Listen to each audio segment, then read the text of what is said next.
ce qu'il faut faire maintenant, c'est un peu tester l'existence de nos relations et ce qu'on peut récupérer finalement. Donc, ce qu'on va faire, c'est qu'on va créer un nouveau dossier. On va l'appeler renommé. Alors, désolé. Hop,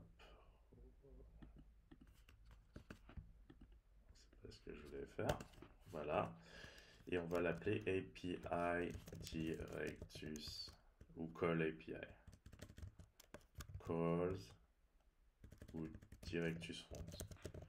On va dire Directus Front, comme ça peut-être qu'on va faire beaucoup d'autres choses avec. Nouvelle fenêtre. Et on met ça dedans. Et directement, en gros, on va aller vérifier nos rôles.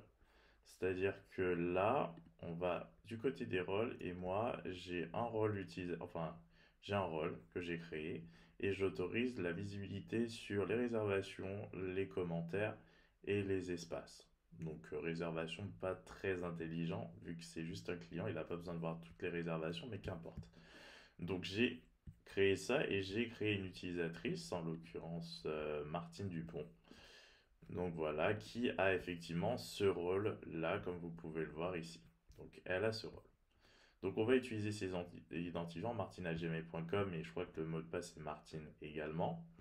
Et on va effectivement passer des calls API vers les endpoints particuliers qu'on a créés et qui sont liés effectivement aux ressources. Donc je vais créer effectivement un fichier, je vais l'appeler calls.rest. Ça aurait pu être HTTP, ça aurait pu être GraphQL, qu'importe. Et je vais voir si effectivement déjà je peux récupérer les espaces. Normalement, j'ai donné au rôle public, c'est-à-dire la possibilité de voir les espaces. Donc on va checker ça parce que de toute façon, on a créé des espaces. On en a créé trois, l'île Nice Paris, l'île Latcan et l'île Bungalow.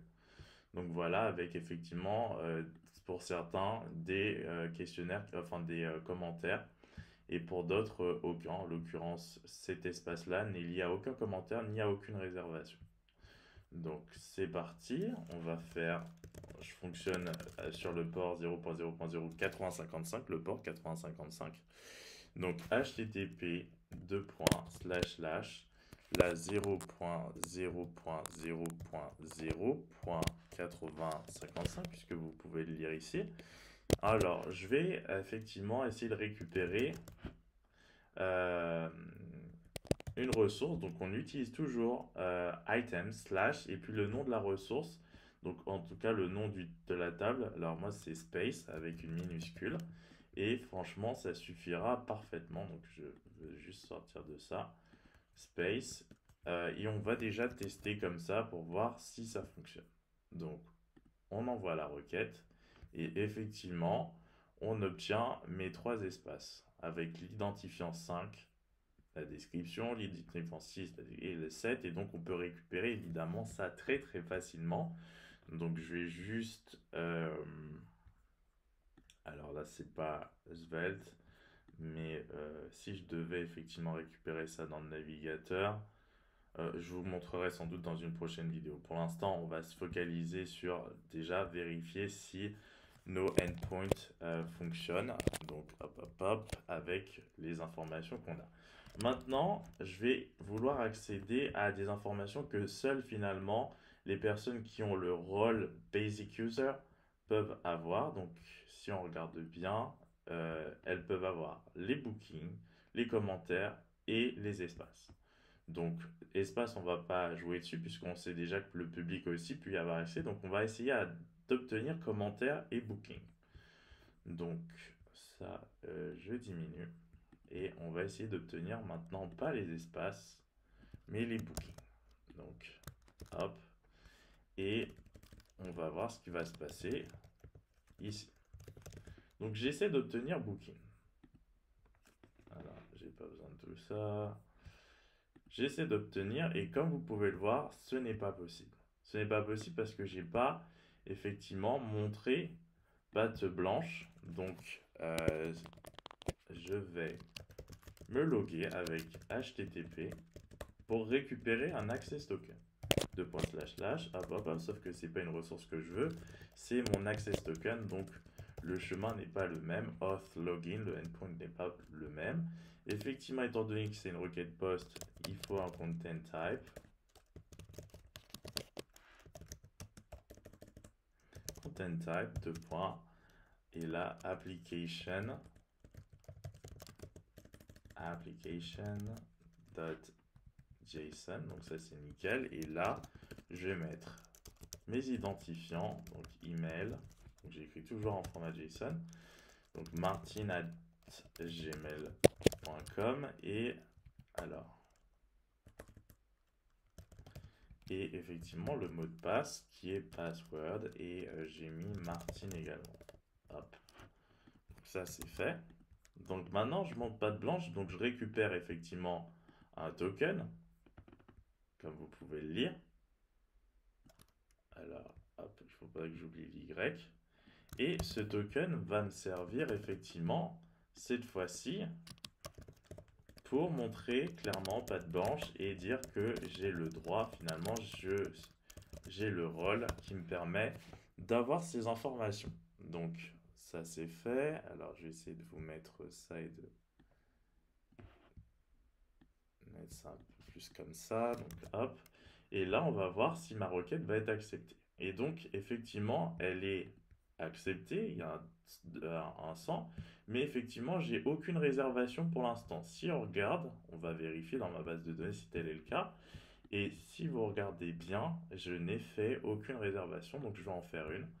Je vais commencer avec une date de début. Alors, on va dire le 20 à midi et le 20 à 20h, par exemple, pour un espace. Hop, et je fais effectivement créer. Donc ça, j'ai créé maintenant ma réservation, mais effectivement, je dois la lier à un espace, mais c'est dans espace que je vais faire toutes les liaisons. J'ai décidé de centraliser. Donc, je vais dans espace, je sélectionne le lieu finalement qui va être concerné. Donc, je vais imaginer que c'est celui-ci, Cannes. Et ce que je vais faire, c'est ajouter une réservation, celle-ci, et comme ça, je lui dis que effectivement cette réservation va concerner cet espace-là. Je peux faire une autre réservation. Donc là, cette fois-ci, je vais mettre le 22.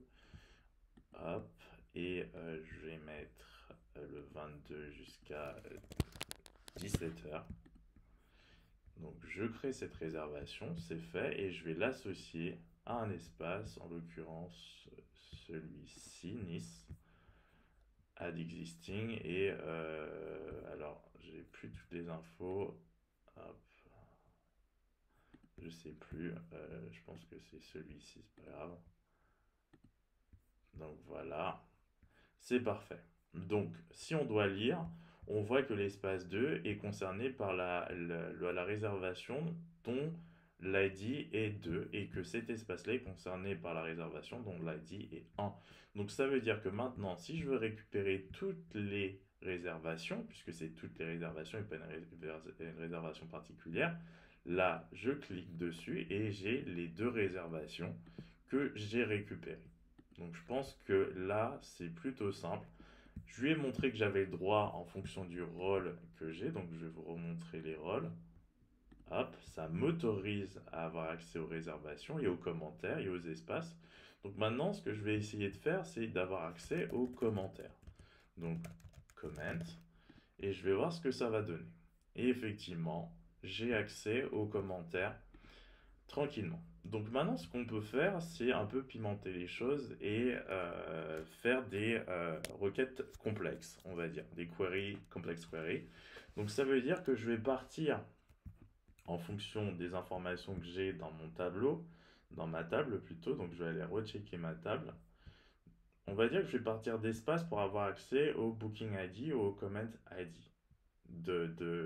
À tous les bookings justement qui ont concerné cette espace, je veux tous leurs identifiants, donc j'ai besoin de cette information-là, donc je veux la récupérer.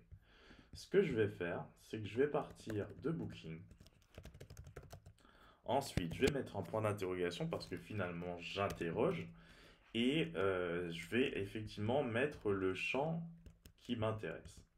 Donc je vais mettre fields au pluriel et je vais mettre, alors hop, et je vais mettre booking ID parce que c'est le champ qui m'intéresse et je vais checker pour voir si effectivement ça m'envoie une information. Donc, comme vous pouvez le voir, ça, ça me donne quelque chose, ça me retourne quelque chose, mais ça me donne pas finalement suffisamment de choses. C'est-à-dire que là, je vois deux objets vides euh, alors que je suis dans Booking et que je demande Booking ID. Alors si je regarde bien, pourtant, alors là, on est dans Booking et effectivement, j'ai aucune sorte d'information. Si je vais là, effectivement, j'ai l'information où finalement dans Booking, je sais que cet espace-là a été concerné par cette réservation-là et l'espace 5 par cette réservation. Si, mais en fait, j'ai pas suffisamment d'informations et en gros, c'est pas effectivement Booking qui va me permettre d'en avoir, c'est plutôt Space. En fait, alors j'interroge Espace. Espace a pas mal d'informations si on regarde bien. Espace a effectivement une information Booking ID qui, cette fois-ci, va me donner des informations. Donc là, j'ai demandé à avoir le champ Booking ID, c'est-à-dire que je veux connaître finalement les réservations qui concernent tous les espaces ou toutes les réservations, tous les ID des réservations qui concernent les espaces.